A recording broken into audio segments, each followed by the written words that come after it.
Back around the time Fallout 3 came out, a modder called Yossarian22 was experimenting with a way for players to travel to DLC and mod locations outside of the capital wasteland using a Chrysalis highwayman like the one in Fallout 2, eventually releasing it as a mod. Global Travel System, or GDS for short. Players and modders alike saw the potential in this, and many interesting locations were created with the basis of this system. One modder called Der Metzger made a German-language mod location called Claw Peak. He would continue to team up with Yossarian to make one big mod including lots of locations using a GTS system called Lost Roads. When New Vegas was released in 2010, they liked the game enough to port all of their maps into the new game. Unfortunately, however, because of many unfinished locations piling up and them experiencing issues with the engine and the GEC, the project was abandoned. Only in 2017 did Yossarian decide to pick up the project again. For simplicity's sake, he made one area in which he could scatter his locations, and thus Salt Lake Stories was born. Work on the mod was eventually completed in English in 2018. Salt Lake Stories adds an entirely new DLC-sized area to the world of New Vegas, complete with 100 interiors, 38 quests, 50,000 voice words of dialogue, 10 hours of playtime, and 15 mini-world spaces. We'll get back to what's meant by that last term later. I found out about Salt Lake Stories a while ago while talking about Great Salt Lake with a friend on a Fallout Discord, and I sure am glad that I did. The idea of being able to explore this mentioned area in the world of New Vegas and take a dive in a highly radioactive salty body of water sparked my curiosity instantly, and so I installed the mod before loading my pre-Hoover Dam save on my last character to set off on a great journey. Salt Lake Stories wastes no time in letting you head out to northern Utah, similar to the Honest Hearts DLC, and before I knew it, I was caught in the intriguing lore salvage straight from the Van Buren design documents and the well-written story arc involving the Salt Lake Trading Union, the 80s Raider Tribe, the Legion, and even the friendly tribals from Claw Peak.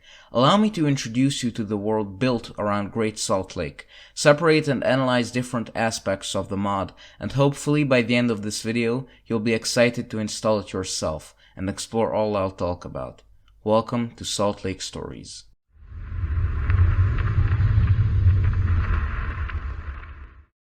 Obviously, this mod takes place around Great Salt Lake, but what is this area like anyway?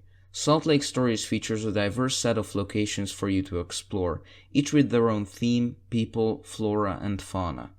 The characters featured in this mod all adapt similarly to the challenges they face in their areas, be it the lack of some natural resources, mutant creatures, or raiders. From the charming Bowie Town in the middle of the woods, through the hellish western theme of Rum Rock, the sinister old-world depths inside Lost Valley, all the way to the cool but dry Arid Creek outpost, you'll feel immersed in a variety of settings. Every settlement or similar location has its own thing going on, and during my adventures I never felt any repetition. The way things work in Utah are not as advanced as in New Vegas, which should follow from the NCR having no influence here. Luckily, it isn't as bad as in Fallout 3, which makes sense chronologically. Slavery and prostitution are the norm. The people that are in charge of these locations all have a gizmo-ish ideal of profit, and they will tread on whatever heads they have to achieve their goals. I guess the exception is the communists from Twin Falls, but you can only meet 3 people from this place. Really, the advancement of society is most similar to Fallout 2, which once again makes sense considering the region takes up the frontier role that Northern California did back then. You might ask yourself, what else makes Fallout locations so memorable? The soundtrack, of course. Salt Lake Stories' reusing of the classic Fallout soundtrack is just one of the many ways it is a love letter to Black Isle's work, but it features an original soundtrack too. From what I can tell, the mod author is actually a handpan musician, and he did an excellent job replicating Mark Morgan's dark style of ambience. It's not the only way the mod captures the vibe, if you'll excuse my language, of the classic Fallout games.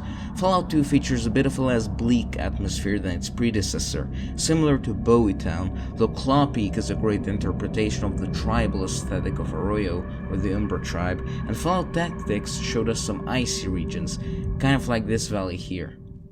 Probably enough to convince NCR soldiers that the hot desert is still a lesser hell compared to nuclear winter. Of course, the crown jewel of this entire adventure is seeing the Great Salt Lake for yourself. There isn't any real settlement built directly at Great Salt Lake, but you can still find some wasteland to explore on the shores, including a vertibird which you can fix up to replace your highwayman, as well as a ship resting at the docks with a single character named after the mod author. From an aerial view, it's pretty clear that they did an excellent job replicating the Great Salt Lake in the game. Unfortunately, there isn't anything to explore inside the lake itself, but you can still take your time watching the sunset over the water, or go for a short swim. You can easily see that they paid much attention to detail in this mod. So much in fact that their hard work in a way worked a bit against the mod in the end. Because of the sheer amount of assets present in Bowietown, you will experience some lot issues while exploring the town and the forest nearby. I guess you kind of have to cope with this due to the age of the game and the engine, and not let it break your immersion that much, especially with how fun it is to explore and hunt mutant creatures when your adventures inevitably take you to this fine burg. Lastly, I wanted to point out that the vault inside Lost Valley actually looks like a scale copy of Vault 15 from Fallout 1, which is pretty cool and triggered some nostalgia in me. You may be asking yourself about how you can travel through northern Utah. The answer actually lies in the GTS system that was developed by Yossarian a decade ago. To get anywhere in the mod, you have to get a car fixed up in Mickey's Motors, the first town you enter. You can use this car to enter a sort of world map space similar to the classic Fallout games. The car can be used to drive to certain marked areas in the map, which function as locations to explore. Sadly, not all locations can be explored. This is really bothering, especially with how much I wanted to explore the ruins of New Canaan for more lore about Joshua Graham and his tribe. And it's just objectively bad game design when you have characters hyping up locations with great premises like Toxicton, the ruins of Salt Lake City itself, or the supposedly communist utopia that is Twin Falls. I feel like I should remind you though to always carry plenty of microfusion cells, as this is the fuel used by the car, and you'll be exhausting a lot of it during your travels. You may also store much of the junk, books, fuel, and other goodies you find in the trunk, which definitely makes this traveling system very handy to work with, despite the primitive look of this minigame.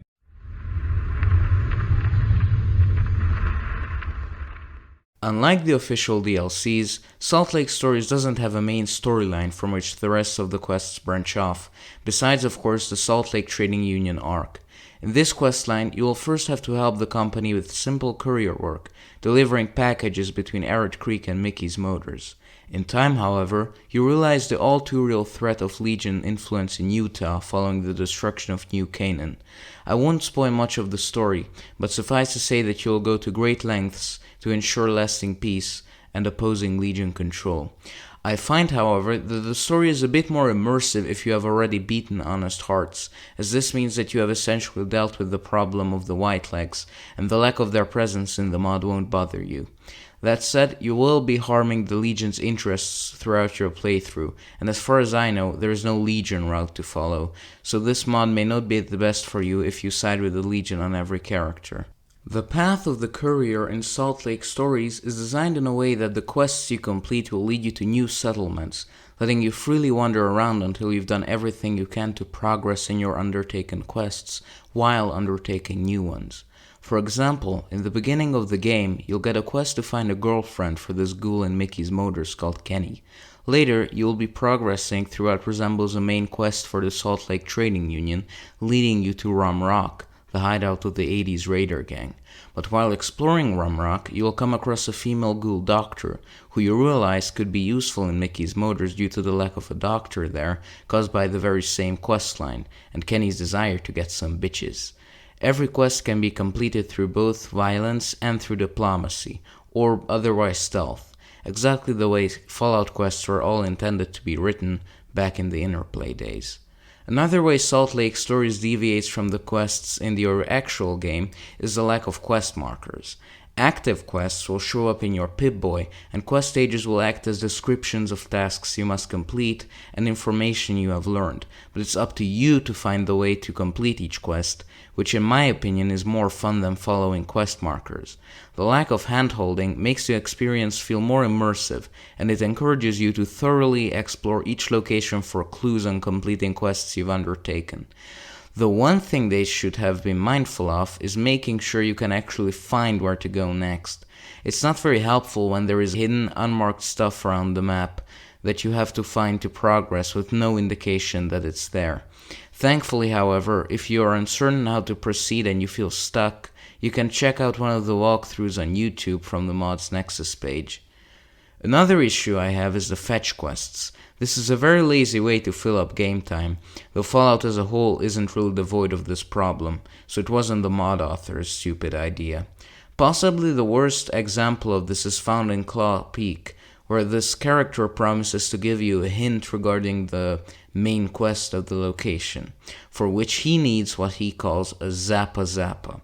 You can't ask him what a Zappa Zappa is, because he will call you stupid for not knowing. You can ask his sister, who will tell you what it is if you can find her lost teddy bear on the gecko hunting grounds.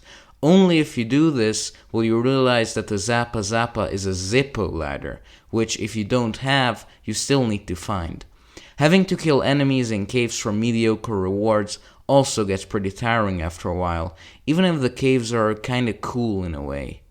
I feel that some talk about the characters of this mod also fits the discussion of the quests. The characters in this mod do feel very alive in the sense that you will always be compelled to help them or punish them for their sins, or you're just plain curious about where their story will progress towards.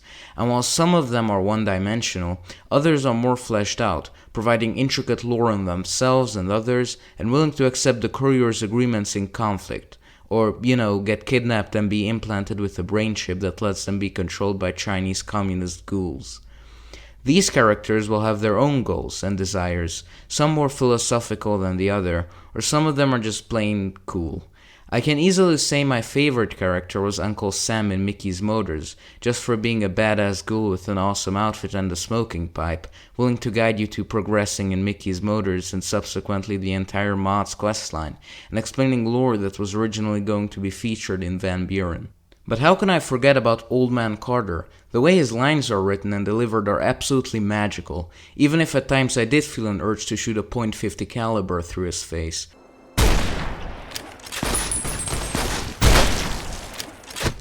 Or Nico, who, through some marvelous misadventure in an old-world laboratory, came to be unable to sleep for 100 years. I hope you wake up soon though, you wanker. You promised me you'd tell me a great secret in exchange for helping you. Another character I really liked was Nora, a companion added by the mod. After killing a psychopath called the Biter while working as a bounty hunter, you'll find his headquarters in the northern mountain range, where he had kept several kidnapped women and girls, most of them turned into glowing ones, and tortured them in unimaginable ways. Nora is sadly the only one you can rescue, and after that you can find a home for her, either in the Gypsy Amazon camp in Lost Valley or the tribals at Claw Peak. Alternatively, you may take her as a companion, and despite being very young, she's actually quite handy with any weapon you give her. It would seem unusual or even irresponsible to take a child with you in the wasteland, which is completely correct, though with sheer overpoweredness of the courier, she seems to be in safe hands, and only died once throughout my entire playthrough, attacked by surprise by a giant tarantula. And to be honest, I like the idea of the courier at the end of his adventures adopting and passing on all he knows to an orphan who will succeed him in the future, much like Geralt and Cyrilla's relationship in the Witcher series. Beyond the completion of their quest, I did wish you could somehow better influence the lives of these people, for the better or for the worse. Beyond the abundance of prostitution, there's also no way to romance anyone, which may be for the best, honestly. Talking about influence, there are also some characters who just can't be convinced in a way that, as contradictory as it may seem, is great writing. You can't convince Mickey that he shouldn't keep sex slaves. You can't convince the females-only tribe in Lost Valley that their society is unsustainable in the long run. You can't solve everything with a high speech skill, and that's good. People stick to their ideals, whether that be their sexual trauma-induced utopian ideology or their financially productive business, and the courier walk the wasteland fuck's words just aren't enough to change this in any way. One thing I can't afford to avoid talking about, though, is the dialogue. It's not necessarily that bad, but it will read very unnatural from an English language perspective, especially if English is the only language you speak. Of course, we have to keep in mind that the dialogue wasn't written by a native English speaker and in fact was translated from German. I guess I don't really have a problem with it, as long as you can understand what the author was trying to convey, though there are some lines more on the cringe side. The voice acting, on the other hand, is pretty good. It's clear Yossarian did his best to assemble a professional crew of actors who in turn did their utmost to make sense of every line, regardless of the language barrier. Though even to this there are some exceptions, in which case I don't know what part of it was intentional humor or inexperienced voice actors are to blame.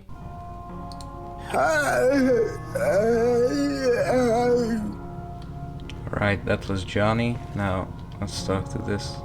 Hey, stranger! I'm Gloria. I'm a knight in the squad of doom.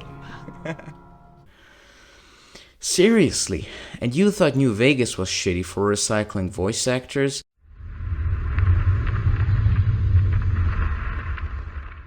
I should start with saying that Yossarian did not intend this mod to be a level 1 first stop, even though the guide that takes you to the Great Salt Lake is located right outside Goodsprings and hilariously interferes with the tutorial quest. The merchant system, on the other hand, does not seem to be very balanced out, and there's a guy in the first town who basically sells the same items Vendortron does at the Gunrunners, yet the mole rats and raider you encounter here are too easy with a sufficiently leveled character. So in a way, the Great Salt Lake is a low-level area, while in other ways it's high-level. Maybe with the story and all, this could be a nice fan-made DLC after completing Honest Hearts, for which you should be level 10 anyway. But yeah, the difficulty isn't very evened out. Most of the enemies you face will be low-level critters as mentioned before, or just regular humans. I haven't tried out this mod at a low level, so I can't tell you how difficult it would be to fight the hordes of legionaries and 80s. But then again, this ties back to what we discussed earlier. The quests in this mod are designed in the same way as they were in the classics, so you can indeed solve every single quest through diplomacy and without bloodshed, and without the skill checks being ridiculously high either. But I digress. The main source of difficulty in combat are the tarantulas. I entered the tarantula cave thinking it would be easy, destroying some Unity assets Yossarian plucked for the sake of having unique enemies, but they wasted no time in making my stroll through the cave miserable. I guess they are somewhere between cazadors and tunnelers, but if you can get through all of them, you can fight their mother, who is an absolute bitch. Seriously, I don't know how many times I died to her. Yet I seem to have learned nothing from this encounter when my journey took me to Lost Valley. In the Howling Cave segment, another tarantula boss spawned right behind me and didn't have enough time to react before she killed Nora. Several times, in fact. Speaking of unique enemies, you can also fight Wanamingos in Rum Rock. They're not that difficult to deal with compared to their Fallout 2 counterparts, but I still thought it was cool that they were included. There's also a neat little boss fight with the Deathclaw that's a bit less memorable. I guess they tried making it interesting by painting it black and giving it extra stats, but at that point I was already too annoyed with this weird glitch that kept transporting me back to the bunker I encountered it in every time I slept or traveled, while I was just trying to figure out why all the tribals were disappearing. Seriously, I couldn't complete my last 2 quests because of this. What the fuck? For a while, I even thought that this was supposed to be an indicator that some supernatural force was transporting the tribals into the bunker when they slept, and only I survived because I could kill the Deathclaw. I won't spoil the ending of this quest, but I promise it's somehow even more stupid than that, no offense intended. Oh, there's also some neat little guns that you can acquire, which is great for guns and energy weapons users and probably infuriating for the melee mains. They have already been mistreated enough in the Frontier. No. There's a shotgun that's like a fusion between a plasma rifle and a double barrel, which I ended up giving to Nora. There's something called a Gypsy assault rifle, which doesn't seem all that unique or special to be honest. And there's a bone shotgun that looks pretty cool. Side note, Yossarians seem to be really obsessed with bones, at least in the questline involving the biter. It's never explained, yet it seems to be the central theme. And then apparently there's also a weapon called a Morning Star, and you can turn this in to Mr. Bowie for payment along with any ranger sequoias you find. Let me know in the comments if you could find out more about this Morning Star. Maybe it's a melee weapon of some sort? I don't know. Being a sniper character, I didn't find much use for these weapons other than selling them or giving them to Nora, of course, but if my hypothesis is correct, a character coming straight out of Honest Hearts could really use the additional stats, especially with how abundant ammunition is in the towns you visit. Obviously, there's also tons of clothing added, though most of these don't function as armor and aren't worth a lot, so it's not really worth collecting them. However, the mod adds accessories that you can add on top of your armor, so if you like dressing in a detailed Mad Maxy way, these tool belts, shoulder pads, and hidden weapons will suit you nicely. Back to the quest design of the mod, I have to once again give credit to Yossarian for not including quest markers similar to the classic games, which further intuitizes the player to explore every inch of the maps they visit to make sure they don't miss out on a single clue that could help them progress in a quest. But of course, this feature is limited because of the mods being only semi-open world. I guess there's also a perk for people who don't like this mechanic. It would be pretty annoying, for example, to have to comb through all of the Mojave just to complete all the side quests.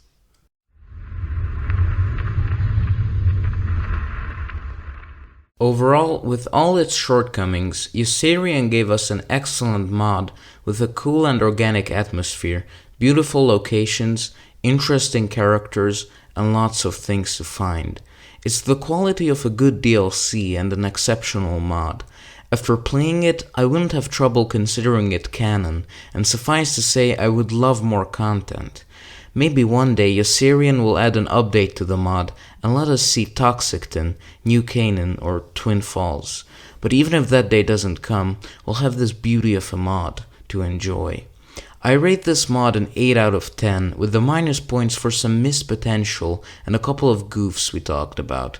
Thanks to Yossarian for making this wonderful modification and introducing us to this awesome adventure.